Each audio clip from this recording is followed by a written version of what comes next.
Hello मेरे प्यारे दर्शकों, स्वागत है आप सभी का मेरे YouTube चैनल पे, जिसका नाम है the entertainment creation presenting in short form tech presenting.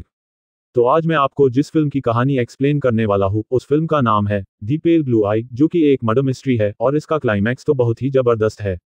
पर शुरू करने से पहले प्लीज चैनल को सब्सक्राइब करें और बेल आइकन को प्रेस करना ना भूले, ताकि इस चैनल पे आगे आने वाली सभी बेहतरीन वीडियोस आपसे कभी भी मिस ना हो। तो चलिए शुरुआत करते हैं इस एक्सप्लेनेशन की। मूवी की शुरुआत में साल 1830 का समय दिखाया जाता है, जहां एक आदमी नदी में अपने हाथ धो रहा होता है, जिसका नाम ऑगस्टस लेंडोर होता है।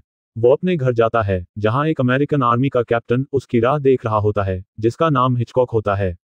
वो ऑगस्टस को अपने साथ चलने को कहता है, जिसके बाद वो दोनों हडसन वैली, न्यूयॉर्क में United State military academy West Point पर पहुंचते हैं, जहां ऑगस्टस सुपरिटेंडेंट थाया से मिलता है, जो ऑगस्टस की तारीफ करता है। और बाद में ऑगस्टस की 3 साल पहले मर चुकी बीवी और 2 साल पहले घर से भाग गई बेटी के लिए अफसोस जताता है। पर ऑगस्टस उसे अफसोस जताने से मना करता है और मुद्दे की बात करने के लिए कहता है। जिसके बाद थायर और हिचकॉक उसे मिलकर बताते हैं कि उनकी एकेडमी का दूसरे साल का एक कैडेट, जिसका नाम लेरॉन फ्राई है, उसने कल रात खुद को फांसी लगा ली है और फिर रात में हॉस्पिटल में उसकी बॉडी में से किसी ने उसका दिल निकाल लिया है, और वो दोनों चाहते हैं कि ऑगस्टस इस केस को सॉल्व करे। बाद में ऑगस्टस लेरॉन की बॉडी देखता है, जहां वो डॉक्टर मार्कस, जिसने लेरॉन की बॉडी की जांच की होती है, उसे पूछता है कि दिल को कैसे संभाला जा सकता है। जिस पे मार्कस उसे जवाब देता है कि किसी मलमल के कपड़े में लपेट के उसके आजू बाजू बर्फ रख के दिल को संभाला जा सकता है। साथ ही डॉक्टर ऑगस्टस के पूछने पे बताता है कि दिल निकालने का काम डॉक्टर के अलावा भी कोई भी कर सकता है, बस उसे ये पता होना चाहिए कि ये कैसे करना है। पर किसी औरत ने ये नहीं किया, क्योंकि इसमें काफी ताकत लगाई गई थी। बाद में ऑगस्टस फांसी वाली जगह पे हंटून नाम के कैडेट से, जिसने लेरॉन को सबसे पहले फांसी पे लटके देखा था, उससे पूछताछ करता है, जहां हंटून उसे बताता है कि लेरॉन सीधा नहीं लटका हुआ था, बल्कि उसके पांव जमीन को छू रहे थे। बाद में ऑगस्टस हिचकॉक को लेरॉन के गर्दन पे लगे रस्सी के निशान दिखाता है, जो सीधे नहीं होते, जिसका मतलब था कि उसने छूटने की कोशिश की थी। साथ ही वो डॉक्टर को लेरॉन के सर के पीछे की चोट के बारे में बताता है, जिसे डॉक्टर ने नहीं देखा था। बाद में वो लाश की बंद मुट्ठी खोलते हैं, तो उसमें से उसे एक कागज का छोटा टुकड़ा मिलता है, जिस पर कुछ लिखा हुआ था।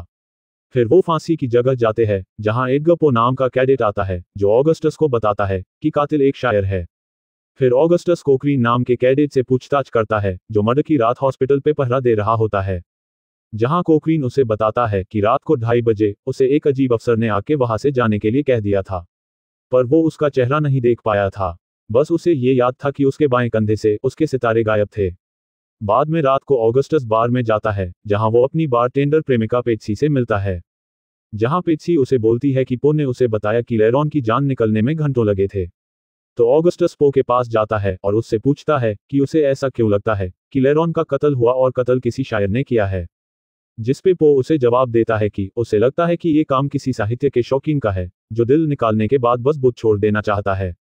ऑगस्टस को उसकी ये बात अजीब लगती है, पर आगे पो उसे बताता है कि उसे लाफब्रॉर नाम के कैडेट से पूछताछ करनी चाहिए, जो लेरॉन का कुछ समय पहले रूम पार्टनर था और उन दोनों के बीच झगड़ा हो गया था। जिसके बाद दूसरी सुबह ऑगस्टस हिचकॉक के साथ लाफब्रॉर की पूछताछ करता है, जिसमें लाफब्रॉर उसे बताता है कि लेरॉन गलत लोगों के संगत पे पड़ गया था, इसलिए उन दोनों के बीच झगड़ा हुआ था, पर यह बहुत पुरानी बात थी। जिसे सुन हिचकॉक गुस्सा करता है और उसे वहां से जाने के लिए कह देता है। फिर वो दोनों स्टोडर्ड नाम के कैडेट की पूछताछ करते हैं, जिसने आखिरी बार लेरॉन को जिंदा देखा था। ऑगस्टस उसे पूछता है कि क्या लेरॉन के पास कोई रस्सी थी, जिस पे स्टोडर्ड मना करता है और कहता है कि वो उस रात किसी से मिलने जा रहा था, पर वो एकेडमी का आदमी था या बाहर का, ये उसने नहीं बताया था। तभी हिचकॉक के पास एक खबर आती है कि वहां से थोड़ी ही दूर किसी ने एक गाय और भेड़ को मारकर उसके दिलों को निकाल लिया है। जिस पर ऑगस्टस कहता है कि ये काम किसी और का भी हो सकता है, पर हिचकॉक नहीं मानता और गुस्सा करता है, और साथ ही एकेडमी में कर्फ्यू लगा देता है, ताकि कोई कैडेट रात के वक्त बाहर न जा पाए। आगे ऑगस्टस पो से मिलता है और उसे छुपकर उसके साथ केस सॉल्व करने के लिए पूछता है, तो पो मान जाता है। तो ऑगस्टस उसे लेरॉन के हाथ से मिला टुकड़ा देता है और उसे वो टूटे हुए शब्दों को पूरा करने को बोलता है। फिर रात को वो एक रिबन को हाथ में लेके अपनी बेटी को याद कर रहा होता है, तभी पो वहां आता है और उसे उस कागज की 4 लाइन में से आखिरी 2 का मतलब बताता है, जो होता है, देर मत करना, जल्दी आना। तो ऑगस्टस उसे पहली 2 लाइन के बारे में बताता है, जो होती है, लैंडिंग पे जल्दी आना, जो एकेडमी की बाहर होता है। जिससे वो अंदाजा लगाते हैं कि लेरॉन को अकेडमी से बाहर बुलाने वाली एक औरत होगी, क्योंकि अगर कोई कैडेट या बाहर का आदमी होता तो वो उसे लैंडिंग के अलावा भी कई और जगहों पे बुला सकता था। तो आगे पो कहता है उसने एक लड़की को लेरॉन के कत्ल के अगले दिन अकेडमी में देखा था। साथ ही पो कहता है कि उसे उस वक्त ये बात उसकी मां ने सुझाई थी, जो 20 साल पहले मर चुकी थी। ऑगस्टस को ये बात बहुत अजीब लगती है। फिर ऑगस्टस अगली रात पेट्सी से पो के अजीब बर्ताव के बारे में बात करता है, तो पेट्सी उसे कहती है कि पो अच्छा और भला लड़का है। फिर आगे ऑगस्टस चिट्ठी लिख के पो को बर्फ घर में बुलाता है, क्योंकि उसे लगता है कि दिल को संभालने के लिए वो जगह सबसे अच्छी हो सकती है, और होता भी वैसा ही है। वहां उन्हें लेरॉन के दिल के साथ काला जादू की रस्म की हुई जगह मिलती है। फिर वो दोनों ऑगस्टस के दोस्त पादरी पेपे के पास जाते हैं, जो उन्हें बताता है कि ये गोला और त्रिकोण बनी जगह में अमरत्व प्राप्त करने की रस्म की जाती है। साथ ही वो पो को एक किताब देता है जिसमें लिखा होता है कि इस रस्म में फांसी लगे इंसान का दिल, ईसाई धर्म में न खाने जाने वाले जानवरों का दिल और बिन मां के लड़के का दिल लगता है। साथ ही पेपे बताता है कि ये पूरी रस्म जिस किताब में लिखी है वो किताब अब खो चुकी है। आगे ऑगस्टस के कहने पर पो सभी कैडेट के बीच में काला जादू करने वालों के बारे में जानने की कोशिश करने लगता है, तो उसे मार्कस का नाम मिलता है। जिसके बाद वो डॉक्टर मार्कस के पास बीमारी का झूठा नाटक करके जाता है, जो उसे अपने बेटे आर्टेमिस के पास भेजता है, जो भी कैडेट होता है। और पो उसके साथ दोस्ती कर लेता है और आर्टेमिस उसे रात को 11 बजे अपने अड्डे पे बुलाता है। आगे पो ऑगस्टस के घर जाता है, जहां उन दोनों के बीच पहले बातों बातों में ऑगस्टस की बेटी के बारे में बात होती है। फिर पो ऑगस्टस को आर्टेमिस के बारे में बताता है। फिर रात को कर्फ्यू तोड़ के पो आर्टेमिस की जगह पे जाता है, जहां उसके बाकी दोस्त भी होते हैं। वो वहां शराब पीते हैं, जुआ खेलते हैं, साथ ही वहां आर्टेमिस और बेलिंजर नाम के कैडेट के बीच लेरॉन के बारे में थोड़ी तीखी बात होती है। बाद में जब पो अकेडमी में वापस जाता है तो हिचकॉक उसे पकड़ लेता है और उसे डांट लगाता है, और साथ ही कहता है कि लेरॉन ने भी इसी तरह कर्फ्यू तोड़ा था। वही रात में ऑगस्टस को उसकी बेटी दिखाई देती है, जो रो रही होती है, पर वहां कोई नहीं होता, बल्कि ये ऑगस्टस का भ्रम होता है, जिससे ऑगस्टस अपनी बेटी को याद करके रोता है। फिर आगे लेरॉन की प्रार्थना सभा में लेरॉन की मां ऑगस्टस को लेरॉन की डायरी देती है, जिसमें बस कुछ नंबर्स लिखे हुए होते हैं। आगे ऑगस्टस डॉक्टर मार्कस और उसकी बीवी जूलिया से मिलता है, तो जूलिया लेरॉन की मौत पे अफसोस जताती है, तो ऑगस्टस उसे बताता है कि वो कातिल को पकड़ ही लेगा। फिर रात में डॉक्टर मार्कस के घर पर उनकी बेटी लिया पियानो बजाती है, जहां पो भी होता है, और ये वही लड़की होती है जिसे पो ने लेरॉन के कत्ल के दिन अकेडमी में देखा होता है। पर फिर भी वो उससे इम्प्रेस हो जाता है, और फिर अकेले में लिया को डेट के लिए पूछता है, जिसमें लिया भी हाँ कह देती है। फिर आगे ऑगस्टस लेरॉन की डायरी के पन्नों को फाड़ के पानी में भिगोता है, तो उसमें नंबरों के पीछे की लिखावट साफ दिखाई देने लगती है। वही पो और लिया डेट पे मिलते हैं, जहां वो दोनों बैठ के बात कर रहे होते हैं। तभी लिया को मिर्की का दौरा पड़ता है, जिससे पो घबरा जाता है, पर थोड़ी देर में लिया ठीक हो जाती है। जिसके बाद वहां से जाते वक्त दोनों के बीच थोड़ी प्यार भरी बातें होती है, जिसमें पो लिया से कहता है कि वो उसके लिए कुछ भी कर सकता है। आगे रात में पो अकेला जा रहा होता है, तो बेलेंजर उस पे हमला करता है और उसे लिया से दूर रहने को कहता है। साथ ही वो उससे मारने की भी कोशिश करता है, पर तभी वहां ऑगस्टस आ जाता है और पो को बचा लेता है। तो बार में पो ऑगस्टस के सामने बेलेंजर पे गुस्सा दिखाता है, साथ ही ऑगस्टस को उसकी जान बचाने के लिए थैंक यू कहता है। वही रात में पेट्सी ऑगस्टस को पूछती है कि क्या उसे अभी भी बेलेंजर पे शक नहीं है, तो ऑगस्टस कहता है कि उसे आर्टेमिस पे शक है और उसे उसका पूरा परिवार रहस्यमयी लगता है। अगले दिन हिचकॉक ऑगस्टस के घर आके बताता है कि बेलेंजर गायब है, और सभी कैडेट बेलेंजर को ढूंढने जंगल में जाते हैं, जहां उन्हें बेलेंजर की लाश लटकी हुई मिलती है। आगे डॉक्टर मार्कस बताता है कि बेलेंजर का कातिल कोई और है और उसने बेलेंजर के निजी अंग को भी काट दिया है। जिसे सुन सुपरिटेंडेंट थायर और हिचकॉक ऑगस्टस पे गुस्सा करते हैं कि वो केस सॉल्व नहीं कर रहा है, क्योंकि उनके हिसाब से ये सब पो ने किया हुआ होता है, क्योंकि उसका बेलेंजर के साथ झगड़ा हुआ था। तो ऑगस्टस कहता है कि लेरॉन के साथ पो का कोई लेना देना नहीं था, जिसपे हिचकॉक उसे बताता है कि पो ने लेरॉन के साथ भी झगड़ा किया था। जिसके बाद ऑगस्टस पो से इस बात की सफाई मांगता है, तो पो उससे कहता है कि उसका अकेडमी में कई लोगों के साथ झगड़ा हुआ है, क्योंकि वो लोग उसे अलग और कमजोर समझते हैं, पर उसने किसी का भी कत्ल नहीं किया है। फिर आगे ऑगस्टस और पो दोनों डॉक्टर के घर डिनर पे जाते हैं, जहां आर्टेमिस ऑगस्टस को चोरी छुपे उसके कमरे की तलाशी लेने की बात पे झगड़ा करता है, तो उसकी मां उसे रोकती है, पर जब वो नहीं रुकता तो वो गुस्से में वहां से चली जाती है। वही लिया भी उठ के चली जाती है। बाद में डॉक्टर अपने परिवार की तरफ से माफी मांगता है और ऑगस्टस को अपने घर की सैर कराने ले चलता है। वो ऑगस्टस से फिर से माफी मांगता है और साथ ही बताता है कि उसकी बेटी बहुत बीमार है, उसे बहुत मिर्की के दौरे पड़ते हैं। वही लिया पियानो बजाती है और पो सुनता है। वही आर्टेमिस डॉक्टर को चेस खेलने के लिए बुलाता है। जिसके बाद ऑगस्टस घर की सैर करने लगता है।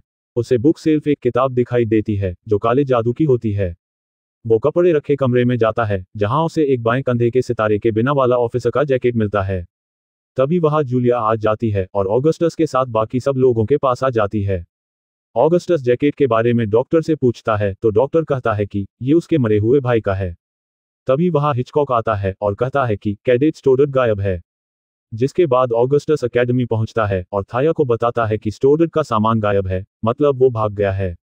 वही ऑगस्टस उसे आर्टेमिस के बारे में बताता है, पर साथ में ये भी कहता है कि उसके पास कोई सबूत नहीं है।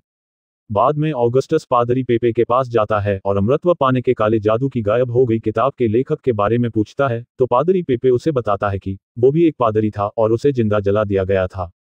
वही दूसरी ओर पो डॉक्टर के घर जाता है जहां लिया उसे याद दिलवाती है कि वो उसके लिए कुछ भी कर सकता है। वही आगे ऑगस्टस डॉक्टर के घर जाता है और डॉक्टर से कहता है कि उसे समझ आ गया है कि उसका परिवार किसका वंशज है। वो उसी पादरी का वंशज है जिसने अमृतत्व प्राप्त करने के काला जादू के बारे में लिखा था और उसकी बेटी ही ये सब कर रही है। पहले तो डॉक्टर उसकी बात से इनकार करता है, पर जब ऑगस्टस उसे कहता है कि उसकी बेटी उसकी बीमारी को दूर करने के लिए ये सब कर रही है, पर ये सब अंधश्रद्धा है, तो डॉक्टर टूट जाता है और सब सच बता देता है। वही लिया और आर्टेमिस पो की नस काट के बेहोश करके उसे मारने की तैयारी कर रहे होते हैं। वही उनकी मां जूलिया भी उनका साथ दे रही होती है। तभी पो को होश आता है, पर वो बंधा हुआ होता है। वही ऑगस्टस वहां पहुंच जाता है।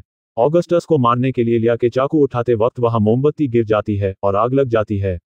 ऑगस्टस उन्हें समझाने की कोशिश करता है, पर आर्टेमिस और उसकी मां उसकी नहीं सुनते। वही वो लोग लिया को पो को मारने के लिए कहते हैं, पर जैसे ही वो पो को मारने जाती है, आग लगी एक लकड़ी उस पे आके गिरती है जिसमें वो दब जाती है।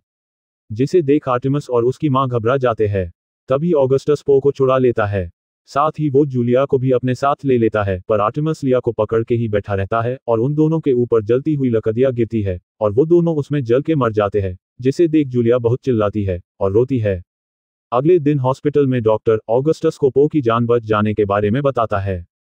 साथ ही हिचकॉक ऑगस्टस से कहा सुना माफ करने को बोलता है। फिर कुछ दिनों बाद जब ऑगस्टस घर पे बैठा होता है तो पो वहां आता है। वो ऑगस्टस पे गुस्सा करता है और फिर इस मूवी का जबरदस्त क्लाइमैक्स आता है, क्योंकि पो ऑगस्टस से कहता है कि उसे पता है कि लेरॉन और बेलेंजर को लिया या आर्टेमिस ने नहीं बल्कि ऑगस्टस ने ही मारा है। और उसके सबूत के तौर पे वो उसके सामने 2 चिट्ठी रखता है, जिसमें पहली चिट्ठी वो होती है जो लेरॉन के हाथ से मिली होती है और दूसरी चिट्ठी वो होती है जिसके जरिए ऑगस्टस ने पो को बर्फ घर में बुलाया होता है। और दोनों की ही लिखावट एक जैसी ही होती है। साथ ही पो ये भी बताता है कि उसे पता है कि इसकी वजह उसकी बेटी है। दरअसल ऑगस्टस की बेटी कहीं भाग नहीं गई होती है, बल्कि उसका रेप हुआ होता है, जो लेरॉन, बेलेंजर और स्टोडर्ट ने मिलकर किया होता है। जिसके बाद ऑगस्टस की बेटी ने अपनी जान ले ली होती है। ऑगस्टस उन तीनों में से सिर्फ लेरॉन का नाम ही जानता होता है, इसलिए बदला लेने के लिए पहले ऑगस्टस चिट्ठी लिख के लेरॉन को बाहर बुलाता है और उसके सर पे वार करके उसके गले में फंदा डाल के उसके बाकी साथी के नाम उगलवाना चाहता है। पर तभी वहां कैडेट हंटून आ जाता है, पर उससे पहले लॉरेन की मौत हो जाती है। वही आर्टेमिस और लिया को बस एक दिल चाहिए होता है जो वो लेरॉन के शरीर से चुरा लेते हैं। दूसरे दिन ऑगस्टस जब नदी में अपना हथियार और हाथ धो रहा होता है, जो कि मूवी के पहले सीन में हमें दिखाया जाता है, तभी वहां हिचकॉक लेरॉन के कत्ल की जांच करने के लिए उसी को लेने आता है। एकेडमी आके उसे पता चलता है कि लेरॉन की लाश से दिल निकाला गया है, तो उसे ये अपने बचने का मौका नजर आता है और वो जांच शुरू करता है, जिसमें लेरॉन की डायरी की वजह से उसे बेलेंजर का नाम पता लगता है और उसका कत्ल करते वक्त वो उससे स्टोडर्ट का नाम उगलवाता है। फिर कत्ल एक जैसे दिखाने के लिए वो बेलेंजर का भी दिल निकाल लेता है। वही स्टोडर्ट डर के मारे एकेडमी छोड़ के भाग जाता है। ऑगस्टस ये सारी बातें पो को रोते हुए बताता है, साथ ही कहता है कि उसे इस बात का कोई अफसोस नहीं है। वही पो उसे धमकी देता है कि इन 2 चिट्ठियों के दम पे वो उसे फांसी तक पहुंचा सकता है, पर बाद में उसके सामने ही उन दोनों चिट्ठियों को जला देता है और वहां से जाने लगता है। तो ऑगस्टस उससे कहता है कि काश उस रात वो उसकी बेटी को मिला होता तो आज वो रिश्तेदार होते। पो उसे जवाब देने की कोशिश करता है, पर कुछ बोल नहीं पाता और बस अलविदा कह के उस घर से निकल जाता है। अंत में ऑगस्टस अपनी बेटी को याद करते हुए उसी जगह जाता है जहां उसने खुदकुशी की होती है और फिर उसका रिबन हवा में उड़ा के सुकून के साथ उसे आराम करने को बोलता है। तो दोस्तों, आपको ये मूवी की कहानी कैसी लगी, प्लीज अपनी राय कमेंट सेक्शन में बताएं। साथ वीडियो को दबा के लाइक कीजिए, शेयर कीजिए और चैनल को जरूर से सब्सक्राइब कीजिए। तो मिलते हैं अगले वीडियो में किसी और बेहतरीन कहानी के साथ।